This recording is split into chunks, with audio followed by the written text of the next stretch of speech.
아유, 여러분 정말 반갑습니다.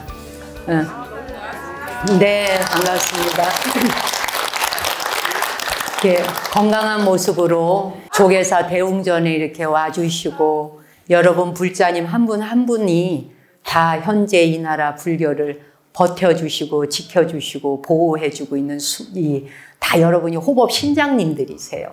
그러니까 여러분 한 분 한 분이 모두 어디에 계시든 다 잘 드시고 아프지 말고 건강하셔야 합니다. 그것이 또 나라에도 힘이 되고 여러분 가정에도 힘이 되고. 제가 오늘 어제 저녁인가 스님 조계사에서 제목을 좀 달래요 라고 와서 제목? 생각 안 해봤는데 뭘 할까 하다가 봄이 됐는데 꽃이 한 송이씩 피잖아요. 부산은 많이 폈어요. 꽃이 피는데 꽃을 보는 순간 심장이 두근두근 하듯이 너무 좋은 거예요. 그래서 봄은 우리의 심장 소리를 듣는 계절 아닌가? 그래서 이제 그 제목을 한번 드려봤어요. 근데 요즘 우스갯소리로 그러대요. 아내가 남편을 보면서 심장이 두근거리면은 그거는 부정맥이래요. 부정맥이 온 거니까 조심하래요. 네. 우리가 너는 심장이 두근거린다 이러면 그 꽃을 보고 너무 좋아서 두근두근 사랑할 때의 마음이라는 건데 말도 잘도 지어내요. 그래서 아내가 남편을 보는 순간 심장이 두근두근 이러면 부정맥 오는 줄 알고 빨리 약 먹으라네. 아유, 그래서 내가 참 그거 보고 너무 웃겼어. 그리고 갑자기 그 남편이 너무 이뻐 보여. 사랑스러우면 갑상선에 문제가 있는 거래. 갑상선 문제 있으니까 그 건강을 체크하라 그러네. 나무와 꽃들이 이제 겨울잠에서 깨어나서 이제 저 끝 가지마다 끝까지 다 물을 길어 올려줘야 되잖아요. 거기에 이제 물도 배달해줘야지, 영양분도 배달해줘야지. 그러니까 물이나 무기물을 배달해주는 거는 물관이 하고, 영양소를 배달해주는 건 채관이 하고, 물관, 채관들이 이제 쫙 그 꽃나무 끝까지 배달을 해주죠. 이렇게 생명들마다 다 물이 오르면서 새 삶을 시작합니다. 그것처럼 봄이 되면 우리에게도 또 새롭게 한번 피가리를 하듯이 또 한번 그렇게 새 생명에게 힘을 북돋아주는 계절이란 말이에요. 우리는 사실 우리 몸에 대해서 얼마나 알고 있나 이거 한번 생각해 봤어요. 그러다 제가 얼마 전에 그 몸에 대한 다큐를 한번 봤는데 굉장히 감동이 있었어요. 그래서 내가 몇 가지 막 메모를 했는데 몸에 대해서 전문적으로 연구하는 분야의 사람이 아니라면 우리가 몸이 아프거나 괴롭거나 고통스러울 때만 그 부위 여기를 인식하지 거의 몸에 대해서 우리가 모르더라고요. 그 몸에 대해서 그 다큐를 보면서 이 우리 사람의 몸에 전체를 연결해주는 혈관이라는 게 있잖아요. 막 피곤하고 이런 병원에 가서 닌겔 맞으시죠. 혈관에다가 닌겔 놔주잖아요. 그래서 이 혈관이라고 하는 게 있는데 이 혈관이 우리 몸속에 들어있는 혈관의 총 길이가 얼마가 되는지 들어보신 적 있어요? 모르시죠? 16만 킬로미터래요. 우리 몸 안에, 지금 우리 안에 16만 킬로미터에 해당하는 혈관이 이 속에 참 대단한 거예요. 16만 킬로면 서울에서 지구를 4바퀴 도는 거리예요. 그리고 서울에서 상파울로, 브라질까지 18,500km인가 그렇대. 그러면 9번 왕복을 하는 거리예요. 우리가 지금 이 안에 서울에서 브라질까지 9번 왕복 지나가는 혈관을 이 안에 다 우리가 가지고 있는 대도시를 지금 모시고 다니는 거예요, 여러분. 그런데 이 안에 이제 조그만 조망만한 이 주먹만한 이제 심장이 있지 않습니까? 그 이제 이 심장이라고 하는 게 있는데 이 심장이라는 게 심장은 우리의 이 가슴의 중앙에서 폐 있고 양쪽 왼쪽 방향으로 살짝 해서 그 심장이 있죠. 우리 국기에 대한 경례할 때 어떻게 해요? 한번 손 올려보세요. 바로 그 자리가 심장 자리예요. 그렇죠? 오른손으로 왼쪽에 올리죠? 그 위치가 바로 심장이 있는 자리예요. 이 심장이 하루에 10만 번 이상을 뛴대요. 10만 번 이상을 뛰어야 그 많은 혈관, 16만 킬로미터간의 혈관에 피를 공급해 줄 수 있는 거예요. 어마어마하죠? 우리가 얼마나 위대한 사람인지 오늘 공부 좀 한번 해보자고요. 그러면서 이제 뭐냐면은 이 동맥과 정맥, 그 심장은 동맥, 정맥을 타고 돌아다니는 게 바로 피지요. 심장이 있고 혈관이 있다 해서 피가 없으면 돌아가요? 피가 있어야지. 그렇죠? 그래서 그 피가 머나 먼 길을 달리는구나. 그걸 생각하셔야 돼요. 아주 머나 먼 길을 달리는데 온종일 쉼없이 정진한다. 이게 피가 심장으로 혈관으로 전체를 돌아다니고 있는 일이에요. 우리가 하루 안에 이 피라고 하는 게 동맥과 정맥을 통해서 거의 2만 킬로미터를 이동을 해준대요. 그러니까 2만 킬로라고 하는 2만 킬로를 이 피를 이렇게 공급해 주러 다니는데 그 말은 뭐냐? 서울에서 일단 남극까지, 그 다음 남극에서 브라질까지, 브라질에서 남아메리카까지, 남아메리카에서 다시 또 이렇게 남아메리카의 서쪽 끝까지 가는 거. 그 정도라야 2만 킬로래요. 대충 감 잡아보시라고. 지금 이렇게 얘기해도 감은 안 잡혀요. 왜? 안 가본 사람들은 또 가봤다 해도 몰라. 비행기가 내려놨기 때문에. 그쵸, 여러분? 네. 그러니, 서울에서부터 아르헨티나 끝까지 가는 거라고 생각하시면 된대요. 그러니까, 지구 반대편까지 한 바퀴 갔다 올 때까지 피가 도는 그 양을 피가 우리한테 공급해 주는 거야. 지금 이 순간에도요. 예, 우리 몸에 대해서 한번 생각해 보자 이거지. 근데 우리가 이제 이게 세포라는 게 있잖아. 사람 몸에. 세포라고 하는 거는 뭐든지 도전을 받을 때 자기 할 일을 더 잘해. 도전을 안 받고 그날인 것 같이 하면은 세포가 면역력도 약해지고 할 일을 별로 안 해요. 그래서 유약해지니까 우리가 왜 면역력 약해지면 금방 감기 걸리죠. 또 어떤 사람은 왜 그 코로나 걸린 사람 앞에 가도 안 걸리는 사람 있고 코로나 걸린 사람 근처도 안 갔는데 걸리는 경우도 있죠. 그렇잖아요? 이게 사람마다 다 상황의 경우가 달라. 우리의 심장과 혈관은 지금 들어보니까 굉장히 거대한 시스템을 갖고 있구나. 이걸 일단 머리에 먼저 갖고 계시자고요. 이것이 제대로 작동을 하려면 그 피라고 하는 게 있어야 되는데 우리가 피가 얼마나 중요하면 소중할수록 피 같은 사람, 피 같은 존재, 피로 맺어진 형제, 이 피와 관련된 것은 거의 때려야 뗄 수 없는 중요하고 소중한 걸 말할 때 비유를 들잖아요, 우리가. 그러니까 피가 이렇게 중요한 건데 바로 혈액. 혈액이라고 하는 이게 생명을 살려주는 이제 액체란 말이에요. 피는 뭘로 되어 있다고 혹시 들어보셨나요? 그렇지. 적혈구. 똑똑하시다. 역시 조계사네. 네. 자, 그런데 피는 소금. 소금 성분이 있어야 여러분들 들어보셨죠? 전해질 떨어졌다. 전해질 음료수 마셔줘라. 뭐 이런 얘기 하죠? 전해질 떨어지면 어지러워서 픽 쓰러지잖아요. 그 소금. 그 다음 물. 그렇죠? 그리고 단백질 있지? 혈구로 되어 있지. 그래서 혈구를 이제 세포라 그래요. 예. 그 다음에 이제 혈장을 액체라 그래. 우리가 뭐 이제 듣고 몰라도 되는데 들어는 보자는 거예요. 근데 우리 몸 안의 세포의 80%가 아까 여기 보사님 말씀하신 것처럼 80% 이상이 적혈구예요. 그러면 나머지 20%의 세포들은 어떻게 사나? 적혈구가 공급해주는 산소, 그 산소에 의존해서 살아가고 있는 거예요.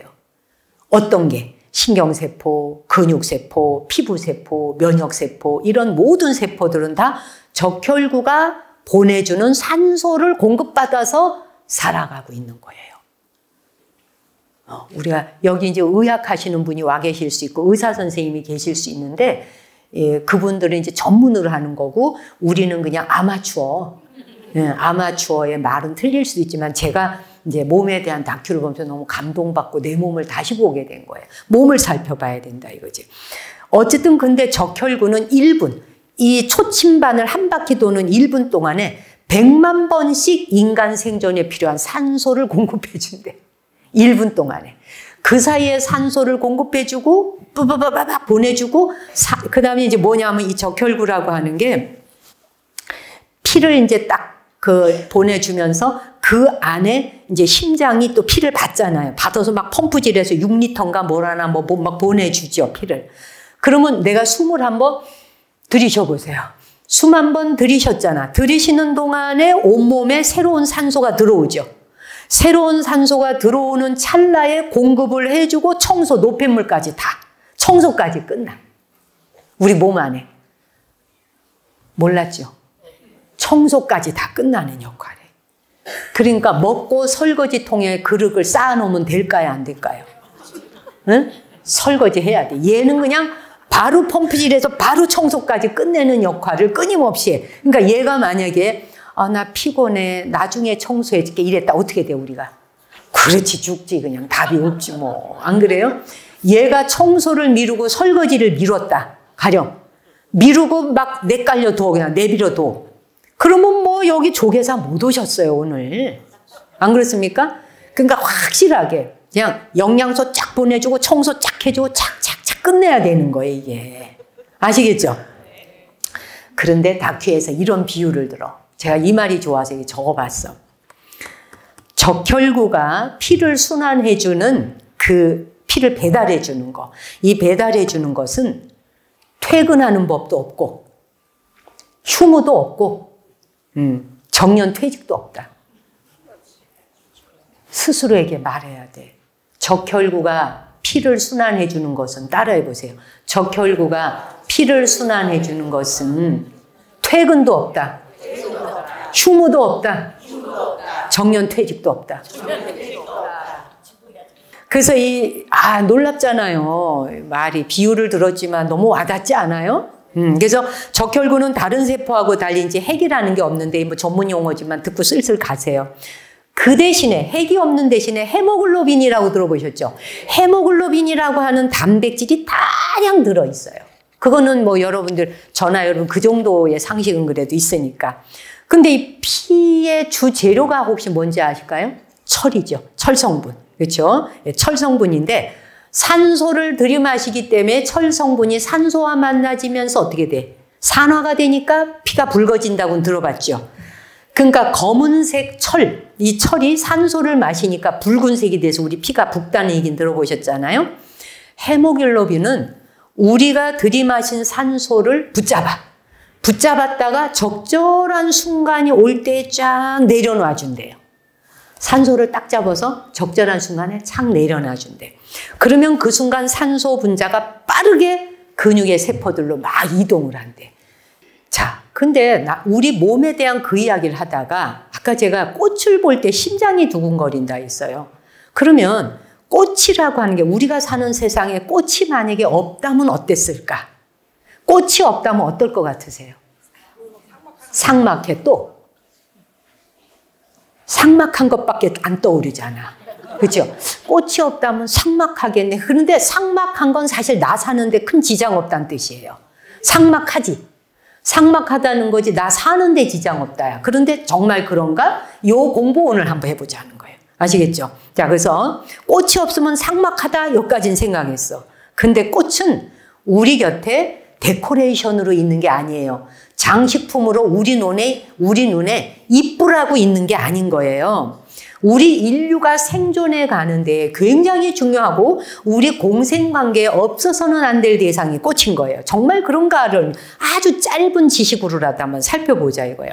제가 요즘에 이제 얼마 전에 꽃은 어떻게 이 세상을 바꿔가는가 뭐 이런 책이 있어요. 과학책인데 그걸 사서 좀 읽어나가는 중이야. 근데 그 책에 이런 내용이 나와요. 꽃 이야기에서 이제 갑자기 그 꽃 내용에 이런 내용이 나와. 만약에 외부에서 바깥 외부 세계에서 다른 종이 내가 있는 곳에 유입되어 들어오지 않으면 그러면 유전적인 발달이 차단이 돼. 내 쪽으로 뭔가 다른 외부에서 들어오는 종이 들어와서 섞여주질 않으면 그러면 이게 차단이 돼갖고 막혀버린대요. 그래서 늑대 이야기가 나와 여기서. 그래서 뭐냐면 스칸디나 반도에서 그 60년도인가 이때에 늑대가 다 멸종됐었대요. 그 멸종이 됐었는데 그 멸종된 이유가 인간이 총으로 사냥하고 그리고 독약으로 죽이고 그리고 올무로 죽이고 이런 현상 때문에 살아남을 수가 없었던 거예요. 그래서 어쨌든 늑대라고 하는 한 종이 멸종이 됐다 이거야. 생태계를 파괴시킨 거죠. 근데 83년도인가 스웨덴 쪽에 늑대 무리가 나타났대요. 그러면 멸종됐다는 곳으로부터 지금 나타났다는 곳에, 그러니까 거리가 한 800km나 떨어져 있는 곳이라는 거예요. 800km나. 그런데, 이게 어떻게 이 늑대들이 이렇게 생존했지? 라고 해서 이제 DNA, 유전자 DNA 검사를 해봤다는 거예요. 이게 과학자들이. 그랬더니 단 한 쌍의 늑대가 유입이 되면서 번성하게 만든 거예요. 예, 그 말은 뭐냐?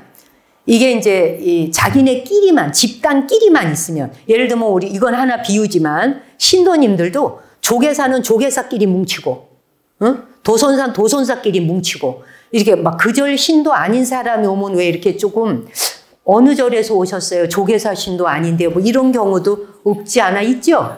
그래서 여기 이렇게 조계사 써붙이고 다니잖아. 조계사. 또 어디 뭐 이렇게. 또 지방에 가면 나는 뭐 범어사를 다니네, 통도사를 다니네, 뭐 이거 했고, 그 절 신도 아니면 약간, 어머, 우리 절 신도 아니, 이럴 수 있죠. 그것처럼 늑대 세계에서도 말이야. 그쵸? 외부에서 유입되어져 오는 대상이 없게 되면 유약해진 거야. 그래서 퇴화가 되고, 그래갖고 겨우 10마리 정도가 생존했었다 이거야. 이 10마리 정도끼리 자기네끼리 있을 때는 개체수도 늘어나지 않거니와 그 다음에 열등해. 그래서 면역력이 떨어져요. 근친상간을 하면. 예. 그리고 유전병이 걸려. 그렇죠? 사람도 그렇잖아요. 우리 옛날 고대 로마 국가 이런 데서 근친상간하면 혈우병이다 뭐다 이런 게 다 근친상간에서 오는 거잖아요. 그렇죠? 자기네끼리만 유전자를 주고받고 하다 보면은 유전병도 걸리고 면역력도 떨어지고 살 확률보다 죽을 확률이 더 높은 거예요. 왕성해지질 않는 거예요. 이게 섞여야 왕성해진다는 이야기를 좀 하고 있는 거예요. 그래서 유전적으로 다양하지 못하니까 굉장히 열등했어. 그래가지고 이제 10마리가 빠글빠글 있었는데 관찰을 해봤더니 밖에서 딱 하나의 다른 종의 늑대가 온 거예요. 그 늑대 하나가 와서 그 하나가 왔는데 무리의 개체수가 갑자기 늘어난 거야. 10마리에서 100마리로. 그게 뭐예요? 딴 게 뭐가 들어오니까는 유전자를 번식하기 위해서 하는 게 훨씬 더 왕성해진 거야. 아주 먼 곳에서 손님이 온 거야. 새로운 DNA 개체가 찾아와서 합류했더니 늑대 집단이 갑자기 강성해지고 그 무리가 미래를 바꿔버린 거예요. 10마리가 100마리로. 어마어마하죠. 그러니까 외부에서 유입된 그 개체가 없다면 자기들끼리만 집단을 이루게 되면 열등해지고 유약해지고 면역력 떨어지고 그러니까 병도 빨리 걸리고 수명도 짧아지고 예, 이런다 이거야. 근데 외부에서 그 완전히 다른 유전자 하나가 들어왔는데 이런 변화가 일어난 거예요. 여러분이 들으니까 그렇구나 싶어요? 근데 우리나라 뭐 다른 나라도 그렇지만 요즘은 이제 우리나라가 저거 하죠. 외국인하고 결혼도 많이 하잖아요. 그렇죠? 예. 자, 지금 꽃나무도 그렇고 늑대 그룹뿐이 아니라 동물 세계도 그런 것처럼 우리 인간 세계도 유전적 다양성이 굉장히 높은 집단 그리고 건강한 집단을 만들어주는 거예요. 네. 그리고 생존력도 아주 강해질 수 있고요. 그리고 우리 이 호모사피엔스라고 들어보셨죠? 우리 호모사피엔스가 이 지구촌에 80억을 뒤덮을 수 있었던 이유가 바로 뭐예요? 지금 했던 말이 이유예요. 왜? 네안데르탈인하고 교접을 했기 때문에 우리가 이만큼 퍼지고 강성해진 거예요. 호모사피엔스 우리끼리만 유전자를 교류하고 나눴다면 80억 인구가 이렇게 전 세계를 뒤덮을 수 없었다는 거예요. 우리에게 네안데르탈인이라고 하는 종이 들어와서 섞였기 때문에 이렇게 번성하고 왕성하고 여기저기 막 그냥 자식 낳고 뭐하고 해서 80억을 뒤덮은 거예요.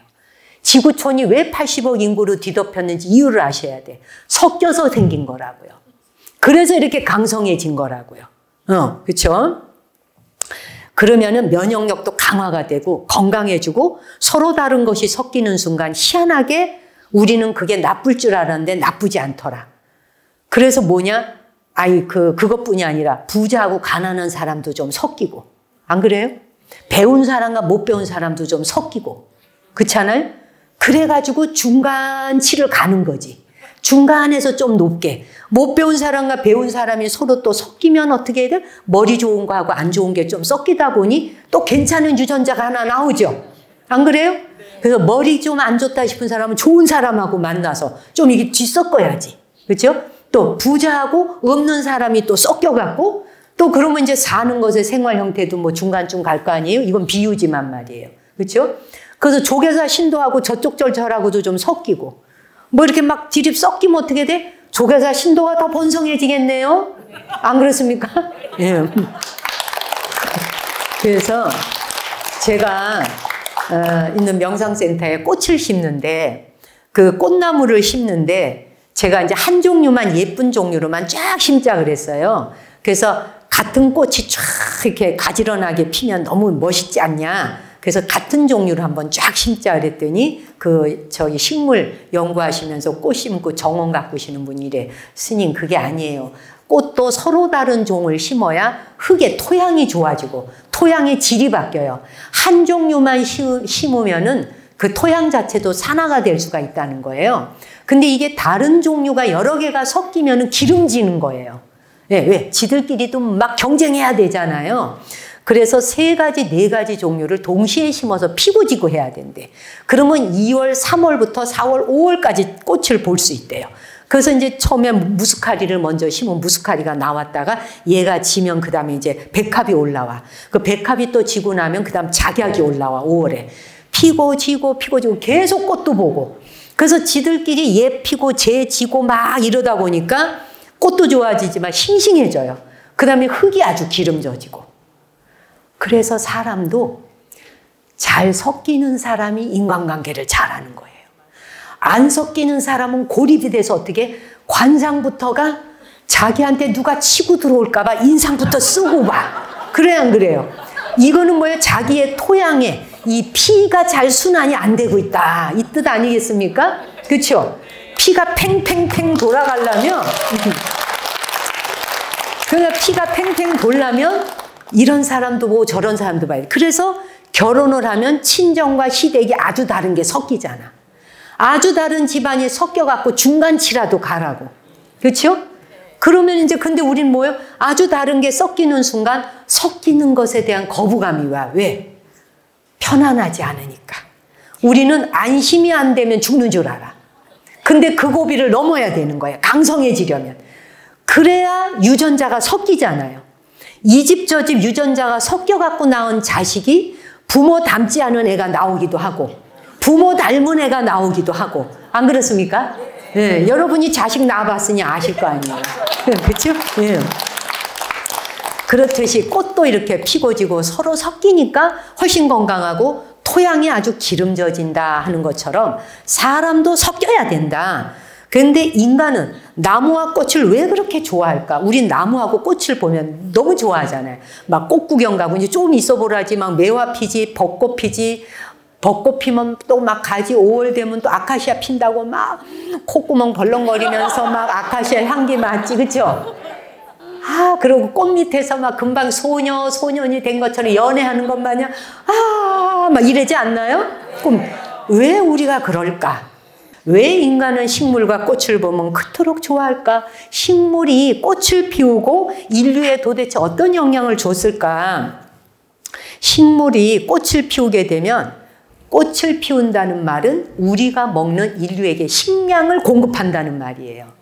꽃은 그냥 꽃이 좋은 게 아니에요. 그래서 꽃이 피는 식물들은 씨앗이나 과일을 생산해서 인간과 모든 생명에게 먹거리를 제공하고 있는 거예요. 그러니까 보세요. 곡물, 밀이나 벼나 옥수수 이런 것들이 어때요? 꽃 피고 난 다음에 꽃 핀 뒤에 씨앗을 형성하잖아. 그 씨앗을 형성한 것이 어떻게 됐어? 우리 인류에 탄수화물을 제공했잖아요. 그렇죠? 그 다음에 과일, 뭐 사과, 뭐 바나나, 오렌지, 뭐 그 밖에 많은 이런 과일들. 그런 것 또한 뭐예요? 꽃을 수정한 뒤에 열매로 성장하잖아요. 꽃 핀 다음에 열매로 수정하면서 우리한테 뭘 공급해요? 비타민이라는 영양소를 공급하죠. 그렇죠? 그 다음에 또 콩류, 뭐 대두니, 뭐 렌탈콩이니 뭐 이런 콩 있잖아요. 그런 콩 같은 것들도 뭐예요? 꽃이 핀 뒤에 콩이 매달리죠. 완두콩이든 뭐든. 완두콩 밥에다 넣어서 잡수시면 얼마나 맛있어요. 그렇죠? 앞으로 그 콩 넣어서 밥 먹는 거 그냥 잡수실 게 아니라 와, 이거 콩보살이구나. 제가 항상 보살 이름 붙이라 그랬죠. 부처님 이름 붙이고 보살 이름 붙여라. 그렇죠? 꽃이 핀 뒤에 콩을 맺어. 그래서 어떻게 돼요? 단백질을 공급해 주죠. 모든 식물들이 꽃 핀 뒤에 열매 맺으면서 탄수화물 주고 씨앗으로 열매로 탄수화물 제공해 주죠. 비타민 제공해 주죠. 단백질 제공해 주죠. 그것을 먹은 소나 돼지나 또 저기 뭐예요, 그 닭이나 이런 것들이 또 인간에게 단백질을 또 공급해주고, 소든 여러분이 소고기니 돼지고기니 닭고기니 뭘 드신다 해도 걔네들이 먹는 사료가 됐든 뭐가 됐건 꽃이라고 하는 것이 피지 않고는 가능하지 않은 것이다. 여러분이 아침에 공양 드시고 나온 모든 것들이 이 산천에 피고 있는 꽃들이 올린 공양을 드시고 오신 것이다. 네, 라는 거지. 그래서 꽃이 피고 난 뒤에 열매를 맺어서 우리에게 제공하다 보니까 우리는 본능적으로 꽃을 사랑하고 좋아했던지도 몰라. 그렇죠? 네. 그리고 꽃을 피우는 식물들은 거기서 끝나지 않아.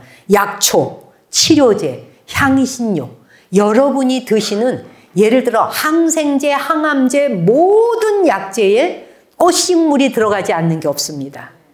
무엇을 드시건, 그 다음에 마데카솔이니 후시딘이니 다쳤을 때 상처 난 거 치료하는 거 전부 다 꽃이 제공하는 겁니다. 우리의 상처 조직 하나 아물리는 것에도 전부 꽃식물이 다 우리에게 먹여 살리기만 하는 게 아니라 치료도 시켜주고 그 다음에 오래 살려. 건강 회복해. 그런데 어찌 우리가 꽃 한 송이를 부처님으로 예경하지 않을 수 있겠는가. 그렇잖아요? 예.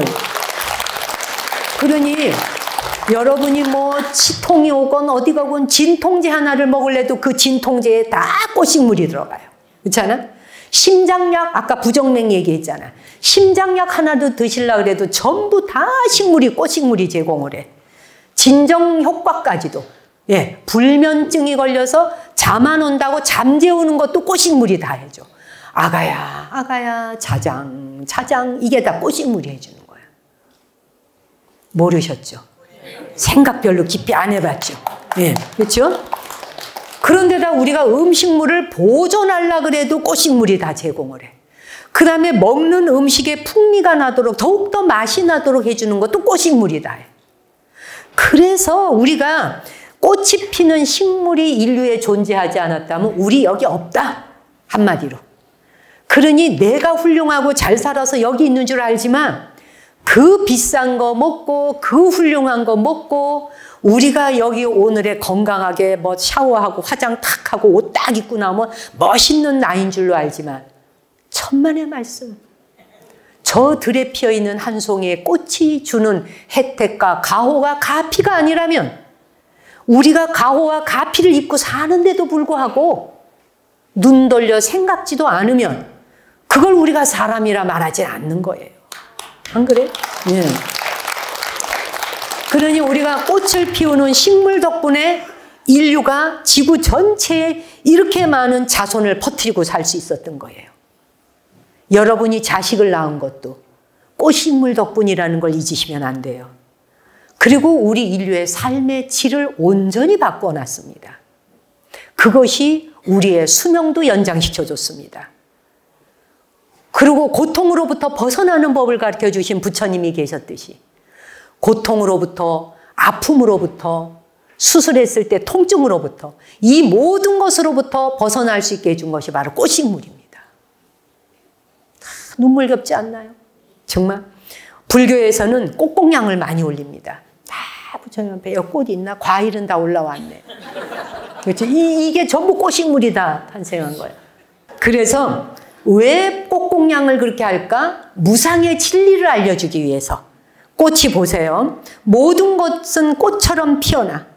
그 다음에 피고 꽃은 줄 것 싹 준 다음에 미련 없이 팍 가버려 그냥. 미련 디릴디릴 주지 않죠? 쫙 논아주고 보시공덕 쫙 항한 다음에는 안녕 팍 가버려. 그 다음 생명에게 착, 그 다음 바톤 넘겨. 그렇죠? 마라톤 하듯이 탁 남겨주는 거야. 우리는 어떻게 돼? 얻어먹고 나서 더 살겠다고. 그냥 가진 다 얻어먹고 한 게 없어 우리는 별로. 생각하니까 참 비참하네. 그렇죠? 그런데 우린 또 우리 하는 일이지. 어쨌건 꽃은 무상의 진리의 속성을 알려주는 것이다. 꽃은 잠시 피었다가 순간에 시들고 떨어지듯이 자신의 할 일이 끝나면 집착 없이 미련 없이 그 순간 다 공양 드리고 나면 쫙 흙으로 돌아간다. 그래서 꽃공양을 올리는 이유는 뭐다? 그와 같이 미래를 내다보고 언제 어떻게 살겠다를 계획하느라고 그냥 과거 끌고 오고 미래 끌고 오지 말고 딱 지금 이 순간을 소중히 살아가세요. 이게 꽃이 주는 법문이에요. 네.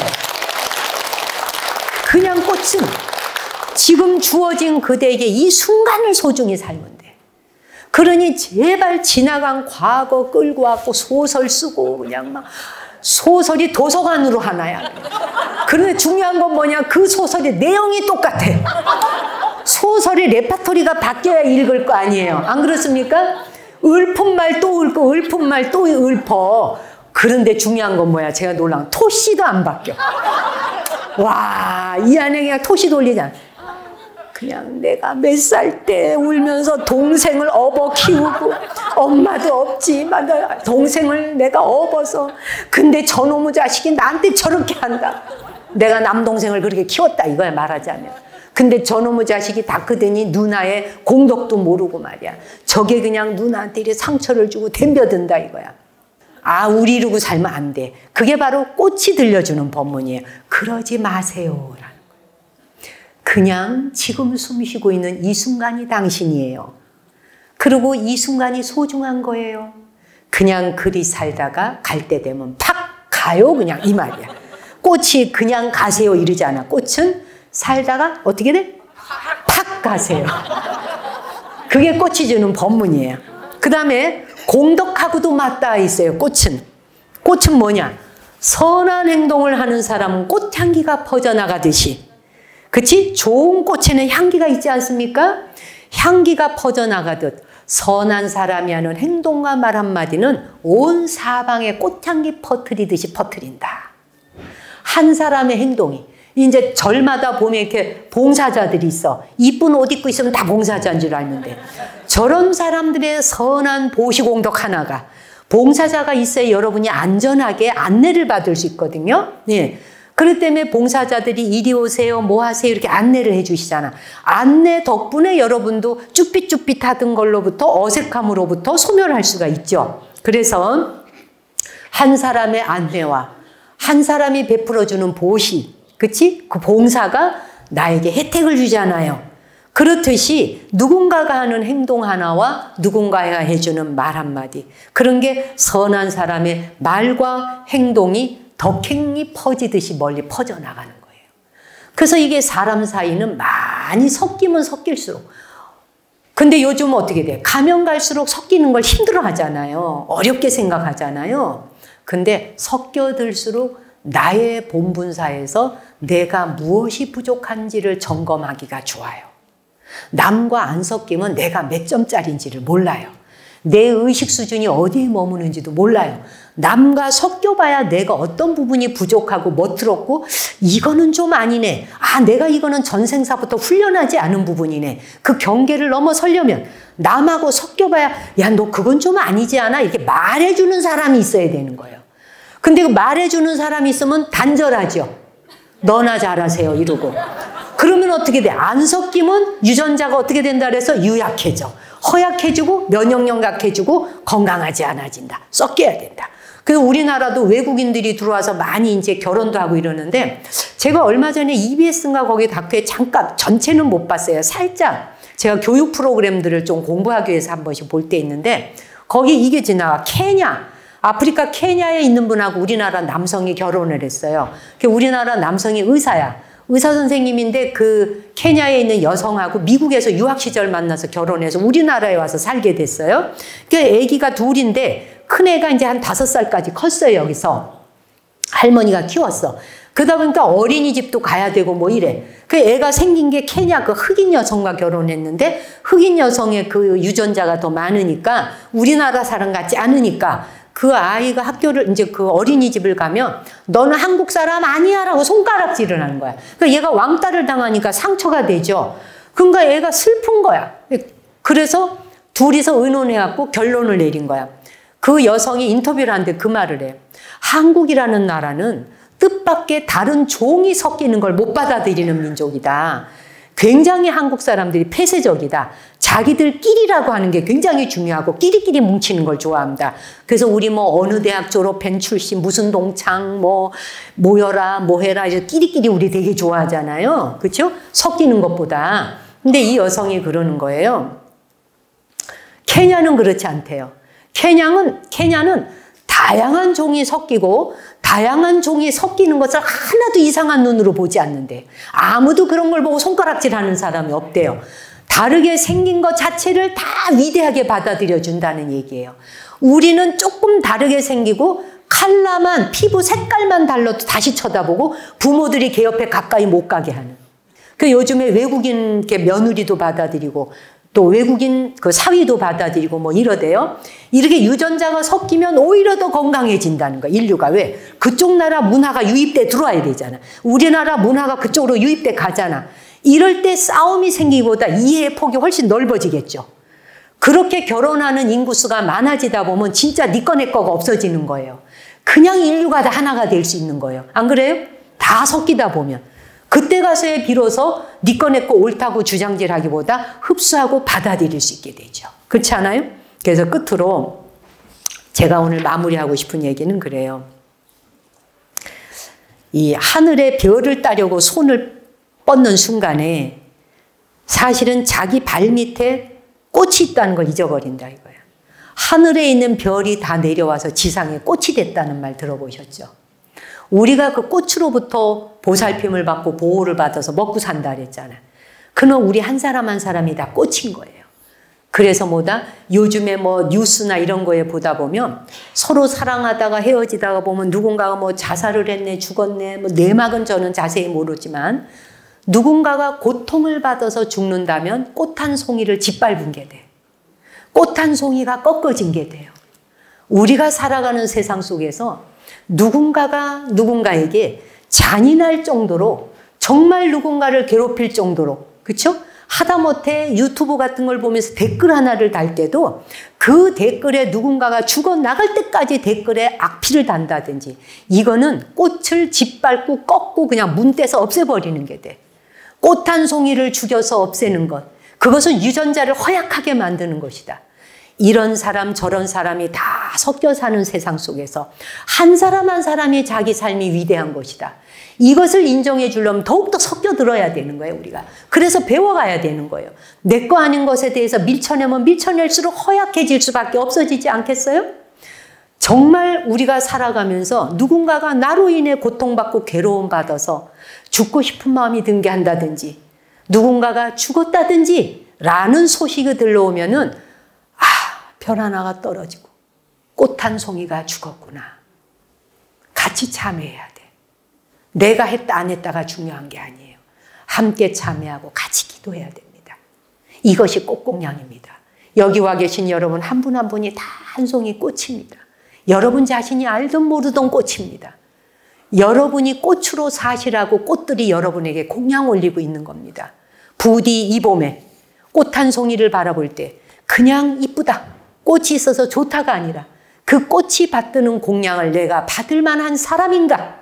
그래서 불가에서는 공양물 받을 때 이 공양이 어디서 왔는지 내 덕행으로는 받기가 부끄럽다.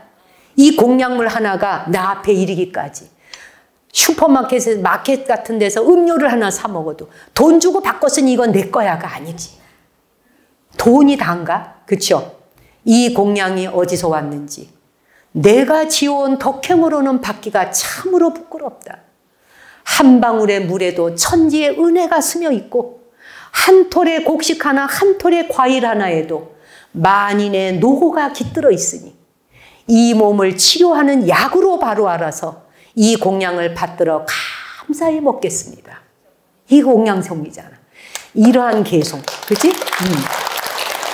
그래서 우리가 그런 마음으로 공양물을 받아먹고 그런 마음으로 받아먹은 공양물로는 자비심을 행하는 데만 쓰여져야 돼. 자비심을 행하는 훈련을 하셔야 돼.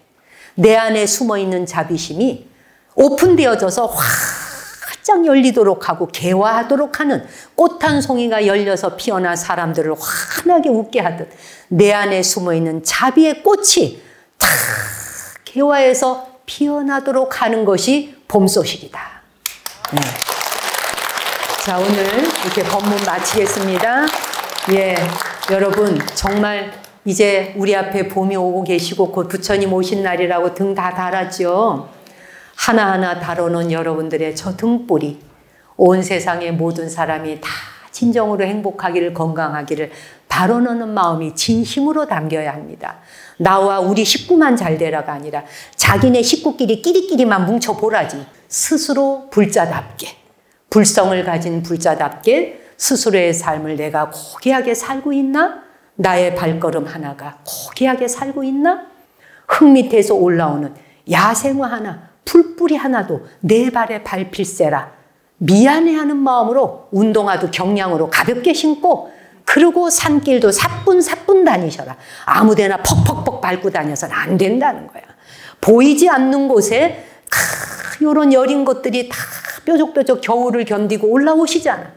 그 보살님들이 땅 대지 위에 받들어 올라와서 만 생명을 먹여 살릴 식량으로 오고 계시는데 어찌 내가 이런 군합발 같은 신발을 신고 마구제비로 흙을 밟을 수 있겠는가 하는 마음가짐을 가져야 된다. 모두 성불하십시오. 감사합니다.